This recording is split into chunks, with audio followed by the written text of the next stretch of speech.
नमस्कार, मी पंजाब डक. बऱ्याच शेतकऱ्याचे फोन आले मला की ते म्हणतात यावर्षी दुष्काळ पडेल का. तुम्हाला सांगतो, कालच 7 जून लागला, आणखी 2-3 दिवसच झाले की लगेच काय झालं की तुम्हाला वाटतं की दुष्काळ पडेल. तुम्हाला सांगतो, आकाशामध्ये जर खळ दिसलं, सूर्याला खळ आलं तर त्यावर्षी पाऊस कमी पडतो, दुष्काळ पडतो. पण आता मी काय केलं, स्वतः बघितलं, 11 जूनला दुपारी 12 वाजता कसलं खळ वगैरे पडलं नाही. म्हणून यावर्षी दुष्काळ वगैरे काही पडणार नाही.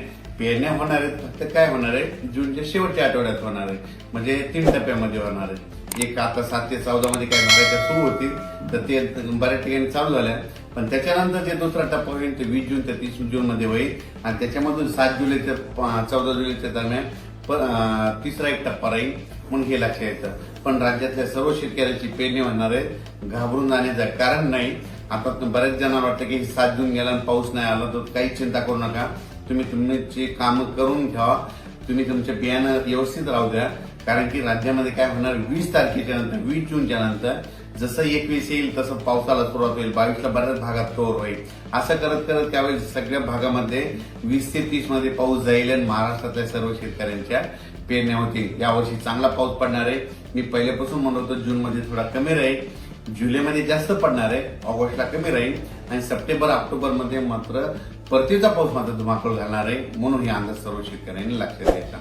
महाराष्ट्रातला जो दक्षिण भाग आहे, तर त्या दक्षिण भागामधल्या म्हणजे इकडे उदगीर, आसाम, तारकळ, इकडे पूर्ण कडल्या काही भाग, इकडं त्याच्यानंतर केज, अंबाजोगाई त्या परिसर, इकडे मग सांगली, सातारा त्या परिसरात बऱ्याच ठिकाणच्या पेरण्या झाल्या. पण आणखीन बऱ्याच पेरण्या जवळपास सगळ्याच शेतकऱ्याच्या राहिल्यात. उगाच थोड्याफार प्रमाणात दक्षिण महाराष्ट्राकडे पाऊस थोडा दाखल झाला, आणि त्याच्यानंतर मोसमी पाऊस थांबला.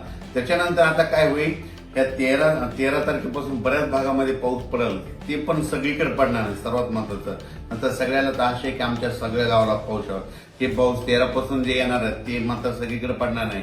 13 जून ते 18-19 जून पर्यंत असाच एक दिवस येईल, एक दिवस नाही येणार, पुन्हा 2 दिवस नाही येणार, एक दिवस येईल, असंच राहणार आहे. मात्र 20 जूनच्या नंतर मग परत महाराष्ट्रामध्ये चांगलं मोसमी पाऊस सक्रिय होईल आणि शेतकऱ्याच्या पेरण्या होतील. म्हणून हा अंदाज सर्व शेतकऱ्यांना लक्षात. सगळ्यांच्याच पेरण्या होणार आहेत, दुष्काळ वगैरे काही पडणार आहे. जूनच्या अखेर जवळपास महाराष्ट्रातल्या बऱ्याच जणांच्या पेरण्या लागतील. सुरुवातीपासूनच वैयक्तिक शेतकरी असल्यामुळे सांगतो की मी स्वतः पेरणी करत असताना मी स्वतः थांबतो, मी स्वतः पेरतो, कारण की स्वतःचा अनुभव आहे. जमिनीमध्ये पाऊस पडल्याच्या नंतर शेतामध्ये कुदळ घेऊन जायची. जमिनीत जर ईदभर ओल असेल तर तुम्ही पेरणीचा निर्णय घ्या, नसता घेऊ नका. 4 बोट 6 बोट जर तुम्ही पेरणी केली ना, ती फेल जाते. म्हणून ही अंदाज सर्व शेतकऱ्यांना लक्षात येतात आणि आपण आपलं नियोजन करायचं. पण दुष्काळ वगैरे मात्र काही पडणार नाही. म्हणून ही अंदाज सर्व शेतकऱ्यांना लक्षात यायचा.